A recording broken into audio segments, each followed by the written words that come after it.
यीशु मसीह के नाम से आप सब शुभ संदेश के दर्शकों को फिर से मैं स्वागत करती हूँ, धन्यवाद करती हूँ। परमेश्वर ने हम सबको संभाला, एक और दिन हमारे ज़िंदगी में दिखाया। शुभ संदेश चैनल वालों के लिए और सारे जो लोग ये एपिसोड का आप तक पहुँचाने में जो सहयोग देते, उन सब के लिए हम धन्यवाद करती हूँ। मैं धन्यवाद करती हूँ, प्रभु के आशीषों के लिए धन्यवाद करती हूँ। चलिए छोटी सी प्रार्थना के साथ। हे परमेश्वर, हम धन्यवाद करते हैं प्रभु, भजन संहिता 119:18 के अनुसार इस वचन से प्रभु तेरे अद्भुत बात देखने के लिए, सुनने के लिए प्रभु, हम उस पर चलने के लिए हम सबको तैयार कीजिए। धन्यवाद प्रभु, प्रार्थना सुनने के लिए, उत्तर देने के लिए सारा आदर महिमा आपको देते हैं। हम घटे आप बड़े, यीशु मसीह के जीवित और सामर्थी नाम से इस प्रार्थना को मांगते हैं, आमीन। आज जो मैंने विषय लिया है, फैमिली इज गॉड्स आइडिया, परिवार परमेश्वर का रचना है। हालेलुया। परिवार जो है, देखिए कि परमेश्वर के हृदय में है। परिवार परमेश्वर के हृदय में नहीं होता तो जब आदम और हवा को उसने सृष्टि में पहला नर और नारी को बनाया, उसने क्या कहा? आज हम वचन से परिवारों के बारे में देखेंगे। उत्पत्ति 2:18 मैं पढ़ रही हूँ। फिर यहोवा परमेश्वर ने कहा, आदम का अकेला रहना अच्छा नहीं है, मैं उसके लिए एक ऐसा सहायक बनाऊंगा जो उसके लिए उपयुक्त होगा। जेनेसिस 2:18, 2:18 इसमें लिखा है सब कुछ अच्छा है। पहला दिन ये बनाया, दूसरा दिन, तीसरा दिन, तीसरा, सब कुछ बनाया। फिर उसने बोला अच्छा है, अच्छा है, अच्छा है, अच्छा है। लेकिन एक चीज परमेश्वर ने बोला अच्छा नहीं है। वो क्या नहीं, अच्छा नहीं है? आदम को अकेला रहना अच्छा नहीं है, तो उनके एक सहायक बनाना जरूरी है। ऐसे करके परमेश्वर ने सोच के, फिर आपको पता है कहानी, उनको सुलाया, उनके रीढ़ के हड्डी से निकाल के नर से नारी परमेश्वर ने बनाया, ताकि वो बराबर काम करे, बराबर रहे, हर क्षेत्र में वो बराबर रहे। और उसके बाद हम देखते हैं जेनेसिस 1:28, उसमें क्या कहा? और परमेश्वर ने उनको आशीष दी और उनसे कहा, फूलो फलो और पृथ्वी में भर जाओ और उसको अपने वश में कर लो, और समुद्र की मछलियाँ तथा आकाश की पक्षियों, पृथ्वी पर रेंगने वाले सब वस्तुओं पर अधिकार रखो। यानी कि परमेश्वर चाहते हैं कि हम मल्टीप्लाई हो जाएं, मतलब 2 नर और नारी, 2 को और 2 बच्चे हो जाएंगे, फिर 4 हो जाएंगे, फिर एक परिवार हो जाएंगे। और फिर वो परमेश्वर ने ये व्यवस्था, ये परिवार का एक रचना की। Family is God's idea, hallelujah. और फिर उसके बाद हम देखते हैं जब इंसान पाप में गिरा तो भी परमेश्वर ने उनको छोड़ा नहीं है। इसलिए उसने क्या कहा? देखिए एक वचन मैं पढ़ना चाहती हूँ, सबोदेशक 4:9-12 पढ़ रही हूँ। 1 से 2 अच्छे हैं क्योंकि उनका परिश्रम का अच्छा फल मिलता है, क्योंकि यदि उनमें से एक गिरे दूसरा उठाएंगे, परंतु हाय उन पर जो अकेला होकर गिरे और उसका कोई उठाना वाला ना हो। फिर यदि 2 जन एक संग सोए तो गर्म रहेंगे, परंतु कोई अकेला सोएंगे, गर्म कैसे हो सकता है? यदि अकेले पर प्रबल हो तो हो, परंतु 2 उसका सामना कर सकेंगे। जो डोरी 3 धागे की बटी हो वो जल्दी नहीं टूटेगी। यानी कि परमेश्वर, परिवार परमेश्वर के योजना के अंदर है। इस तरह से बहुत सारे फायदा, हम जब परिवार शुरू करते हैं, हम जानते हैं कि पति किसी और चीज़ में अच्छा है, पत्नी किसी और चीज़ में अच्छा है, और दोनों मिलके मंजिल को पहुंच सकते हैं। मैंने पहले भी एक बताया, एक अंधा व्यक्ति, एक लंगड़ा व्यक्ति कैसे मिलके उस मंजिल को पहुंच जाते हैं। अंधा व्यक्ति अकेले नहीं पहुंचेंगे क्योंकि वो देख नहीं सकता, लंगड़ा व्यक्ति अकेले नहीं पहुंच सकते क्योंकि वो चल नहीं सकता। जो मिलके वो दोनों मंजिल पर। इसी तरह से पति पत्नी को भी परमेश्वर ने एक योजना के अंदर रखा है, हालेलुया। और इसलिए परमेश्वर ने शुरू में जब सृष्टि किया तभी से ये जो भविष्यवाणी किया, क्या भविष्यवाणी किया? उत्पत्ति 3:15, और मैं तेरे इस स्त्री के बीच में और तेरे वंश और इसके वंश के बीच में बैर उत्पन्न करूंगा, वो तेरे सिर को कुचल डालेगा और तू उसकी एड़ी को डसेगा। यानी कि स्त्री का गर्भ से एक व्यक्ति जन्म होगा और वो सर्प को कुचलेगा, यानी कि शैतान का सिर को कुचलेगा। यानी कि यीशु मसीह के बारे में परमेश्वर बहुत साल, हजारों साल पहले ही भविष्यवाणी उसने किया था। और फिर उसके बाद ऐसे ही आपको सब पता है, गलतियों 4 में तो लिखा ही है कि जब समय पूरा हो गया, जो परमेश्वर ने अपना पुत्र को भेज दिया जो स्त्री से जन्मा है, और वो व्यवस्था के जो अधीन में उत्पन्न हुआ था, जो व्यवस्था को उसने पूरा किया ताकि उस व्यवस्था को हम पूरा नहीं करना पड़े। तो इस तरह से हम देखते हैं उत्पत्ति 9:1 में फिर से परमेश्वर ने नूह और उनके संतानों को रीट्रेट किया, मतलब कंफर्म किया, दोबारा उस वाचा को कंफर्म किया। मैं एक वचन पढ़ रही हूँ। फिर परमेश्वर ने नूह और उसके पुत्रों को आशीष दी और उनको कहा, फूलो फलो, बढ़ो और पृथ्वी में भर जाओ। हालेलुया। इस तरह से जल प्रलय के बाद परमेश्वर ने उस वाचा को दोबारा उसने कंफर्म किया। जेनेसिस 12:3, और जो तुझे आशीष देगा उन्हें मैं आशीष दूंगा, और जो तुम्हें कोसेगा मैं उनको श्राप दूंगा, और भूमंडल के सारे कुल तेरे द्वारा आशीषित होंगे। हालेलुया। इस तरह से परमेश्वर परिवार उनकी रचना है, उनकी योजना है। तभी बार बार इस चीज को कंफर्म करते हुए देखते हैं। और 2 वचन हमेशा जब वेडिंग सेरेमनीज या हाउस वार्मिंग या कुछ ऐसे समय में खास करके ये दोनों भजन पढ़े जाते हैं, तो मैं आपके लिए पढ़ना चाहती हूँ ये साम 127 और 128। यदि घर को यहोवा ना बनाए तो उनके बनाने वालों का परिश्रम व्यर्थ होगा। यदि नगर की रक्षा यहोवा ना करे तो रखवाले के जागना व्यर्थ ही होगा। तुम जो सवेरे उठते हो, देर तक विश्राम करते हो, कठोर परिश्रम की रोटी खाते हो, ये सब तुम्हारे लिए व्यर्थ है, क्योंकि वो अपने प्रियों को यही नींद प्रदान करता है। देखो, बच्चे यहोवा के दिए हुए भाग है, गर्भ का फल उनकी ओर से प्रतिफल है। जैसे वीर के हाथ में तीर, वैसे ही जवानी के बच्चे होते हैं। क्या ही धन्य है पुरुष जिसने अपने कर्कश को उनसे भर लिया है। वो फाटक के पास अपने शत्रुओं से बातें करते संकोच ना करेगा।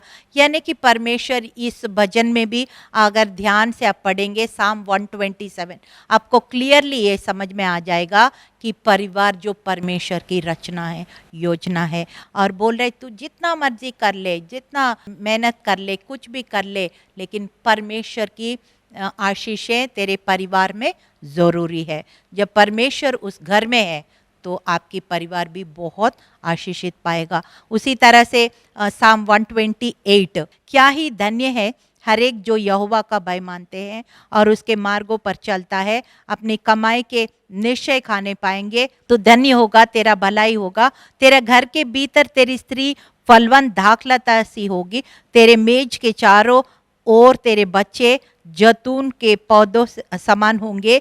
सुन, पुरुष यहोवा का भय मानता है जो ऐसे ही आशीष पाएगा। यहोवा तुझे सियोन से आशीष देवे और तू जीवन भर यरूशलेम के कुशल देखता रहे, वरन तू अपने नाती पोतों को भी देखने पाए, इज़राइल को शांति मिले। हाँ, पहले भी मैंने बोला इज़राइल की आशीषें हमारे परिवार की आशीष के साथ जुड़े। ऐसे इज़राइल में जैसे वो जैतून पेड़ और पौधे वो सारे जैसे फैलता है और फिर कितना सुंदर लगता है, वैसे तेरा परिवार में तेरी स्त्री और बच्चे ऐसे फले फूले और सुंदर सुहावनी रहेंगे, क्योंकि तू परमेश्वर की भय मानता है, यरूशलेम के लिए प्रार्थना करता है। इस तरह से परमेश्वर एक परिवार के लिए आशीष दे रहे हैं। हालेलुया। ये सब वचनों जब पढ़ेंगे तो हमें पता चलता है जो परिवार जो है परमेश्वर की योजना है, परमेश्वर की रचना है। और कुछ उदाहरण जल्दी से मैं देना चाहती हूँ। रूत के बारे में मैंने एपिसोड भी बनाए, रूत को सब आप सबको पता है रूथ कैसे थी, उसके पास खाने के लिए नहीं, उनके कुछ भी नहीं, वो और अन्य जाति भी थी। और उसकी मदर इन लॉ, उनके सासू माँ को जब उसने सेवा करने लगे, परमेश्वर और उनके सासू माँ जब उनके दोनों को सेवा वो करने लगे, तो फिर उसने रूथ को कहाँ से कहाँ पहुँचा दिया। आप सबको उस कहानी पता है कि यीशु मसीह के वो परदादी बन गए। एस्तेर एक ऑर्फन गर्ल, एक अनाथ लड़की थी, चाचू ने उसको पाला है, कैसे कहाँ से कहाँ पहुँच गए। सहस्र राजा पूरा इंडिया से इथोपिया 120 प्रोविंसेस का राजा उसकी पत्नी बन गए। कैसे बन गए? क्योंकि वो मोर्दकै का बात हमेशा सुनती रही। चाहे वो रानी बन गए फिर भी उसने छोड़ा नहीं, उनके बात लगातार सुनती रही। वो यहाँ पे एस्तर के किताब में मोर्दकै यीशु मसीह को दिखाता है। वो इसी तरह से वो अपने चाचू का बात सुनती रहे और फिर यहूदियों को छुटकारा का कारण बन गई, वो रानी बन गई। बहुत आशीष उस अन्य जाति वो पर्शिया देश में भी वो सेकंड थर्ड नंबर में वो मोर्दकै और एस्तर थे। उस तरह से तरक्की क्यों किया? क्योंकि उसने मोर्दकै का आदर किया। परमेश्वर के बाद तो मोर्दकै के थ्रू उसने आदर किया।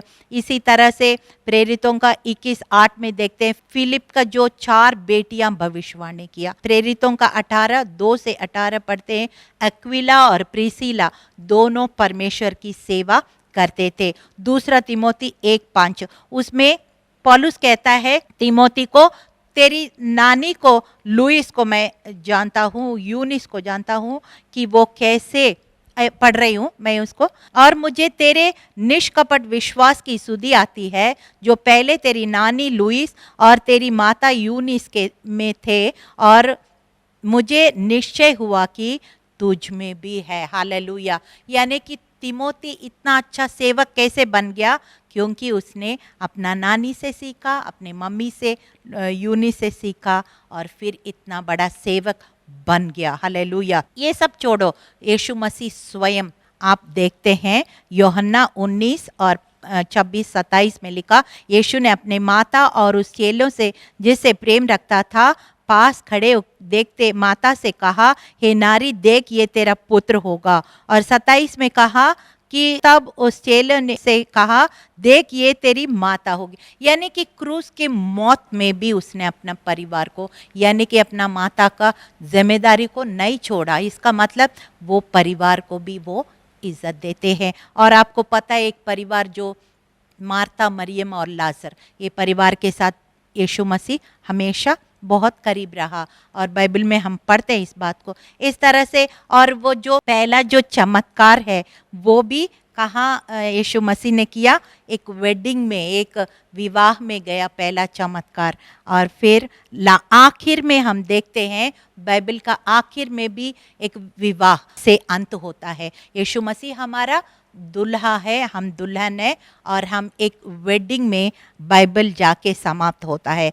और इस तरह से यीशु मसीह स्वयं एक परिवार को महत्व दे रहे। और आपको पता है एक ओबेद ईदोम के बारे में भी मैंने एपिसोड बनाया था। ओबेद ईदोम कैसे नथिंग था, जैसे कुछ भी नहीं था, और जब उसने उस वाचा का संदूक परमेश्वर के ओर से भय के साथ उसने आदर किया, उसने परिवार को भी सिखाया, और फिर कहाँ से कहाँ परमेश्वर ने उनके परिवार को बढ़ाया। हम देखते एक वचन में पढ़ रहे हैं, पहला इतिहास 26:8, ये सब ओबेद-एदोम के संतानों में से थे और उनका पुत्र और भाई इस सेवकाई के लिए बलवान और शक्तिमान थे।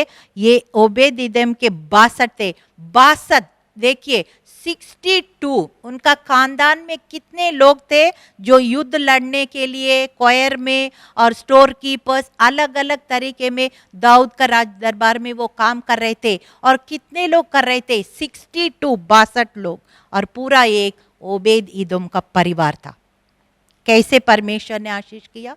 क्योंकि वो ओबेद ईदोम परिवार में भी एक परमेश्वर की महिमा कर रहे थे।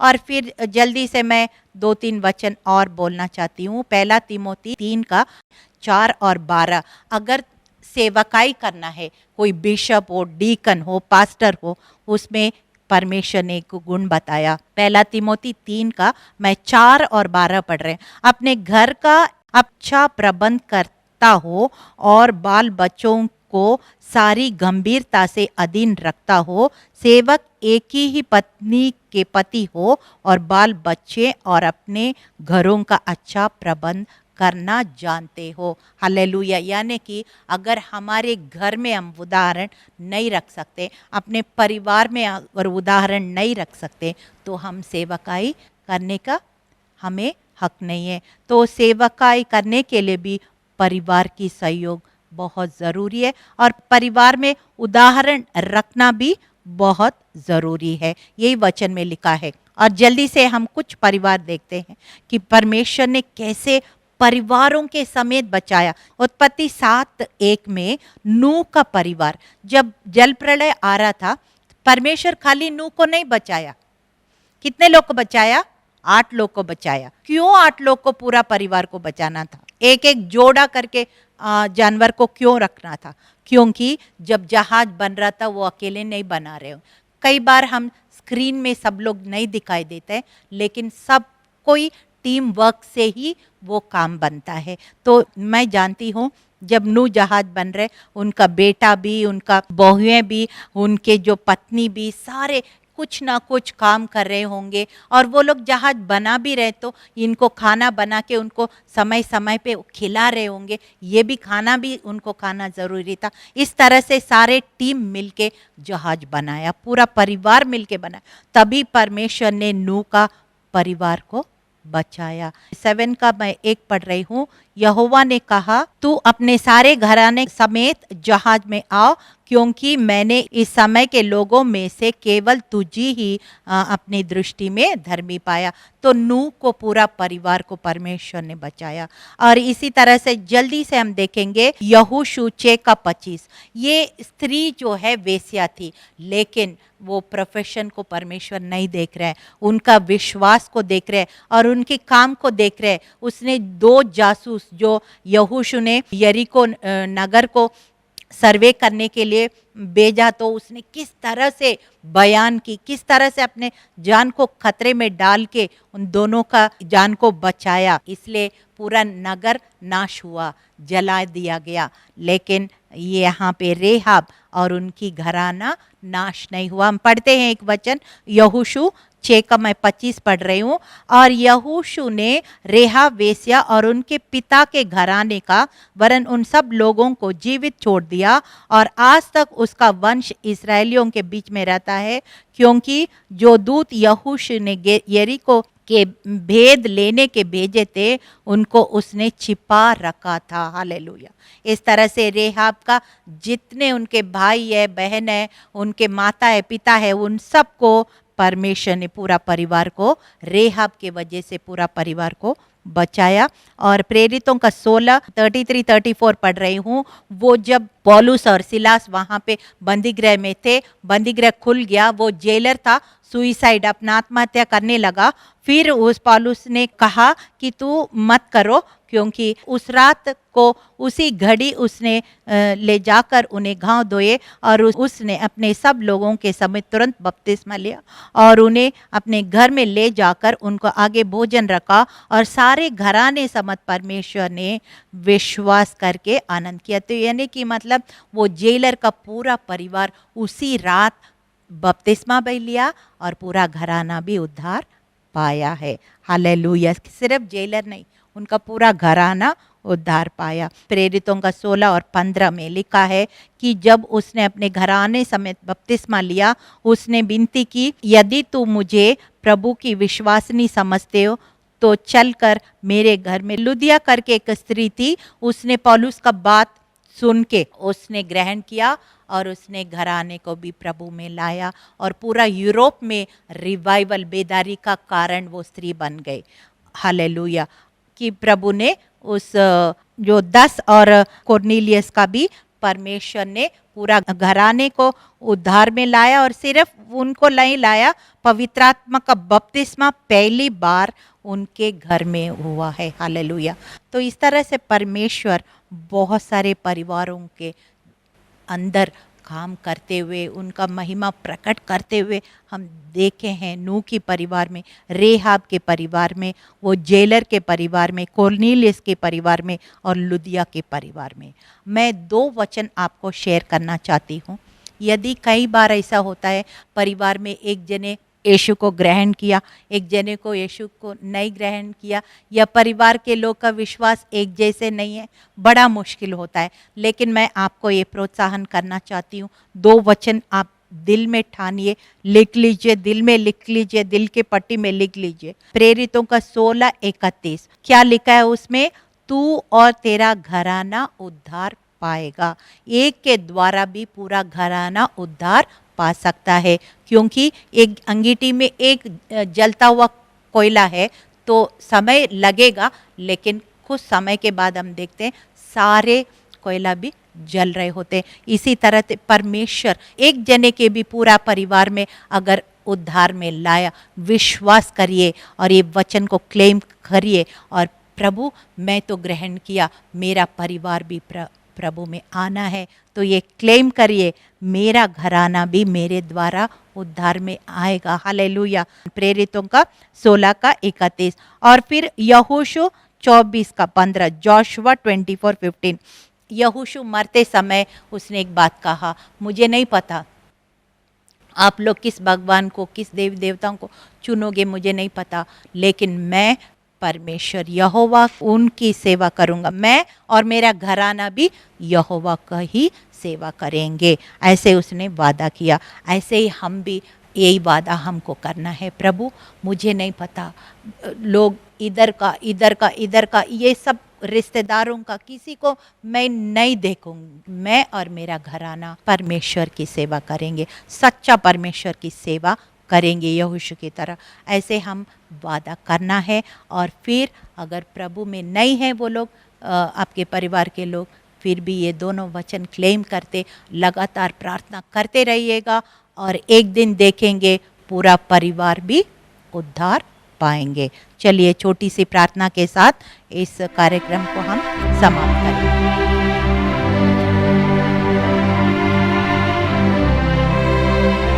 हे परमेश्वर, हम धन्यवाद करते हैं प्रभु। हमने देखा है कि family is God's idea, family is God's design. परिवार परमेश्वर की रचना है, परमेश्वर की योजना है। इसलिए प्रभु शुरू से लेकर, आदम से लेकर प्रभु अंत तक प्रभु तूने परिवार को महत्व दिया है प्रभु। हर एक परिवार में प्रभु यीशु, जैसे वचन में हम पढ़ा है, जिस घर में यीशु मसीह है, जिस घर में यहोवा है, वो घर आशीषित होता है प्रभु। और पहला नर और नारी को अपने ये का फलो फूलो पृथ्वी पर राज्य करो। ऐसे हम प्रार्थना करते हैं प्रभु, जिस परिवार में एक ही व्यक्ति उद्धार पाया हो और कुछ लोग रह गया, हम प्रार्थना करते हैं पूरा परिवार एक मन एक आत्मा हो और एक ही परमेश्वर हो, ताकि प्रभु यीशु पूरा घर में आनंद हो, तेरी जय का उत्सव मना सके, मिल के आराधना में जा सके, मिल के परमेश्वर की प्रार्थना करे, मिल के सब कुछ कर सके, और तेरी आनंद का हमेशा उस परिवार में आनंद बना रहे। प्रभु यीशु आप दया कीजिए, और हर एक परिवार के लिए हम प्रार्थना करती हूँ, परिवार में सुख शांति हो, मंगल कल्याण हो, आशीष और बरकत हो प्रभु, और सबसे ज़्यादा परमेश्वर का भय हो। यीशु मसीह हर एक पति पत्नी के बीच में हो, परिवार के बीच में हो, बच्चे के जीवन में हो। यीशु ऐसे परिवार धन्य प्रभु, इसलिए हम चाहते हैं एक एक परिवार ऐसे धन्य परिवार बने। सारा आदर महिमा आपको देते यीशु मसीह के जीवित और सामर्थी नाम में इस प्रार्थना को हम मांगते हैं। सुनिए, ग्रहण कीजिए। आमीन।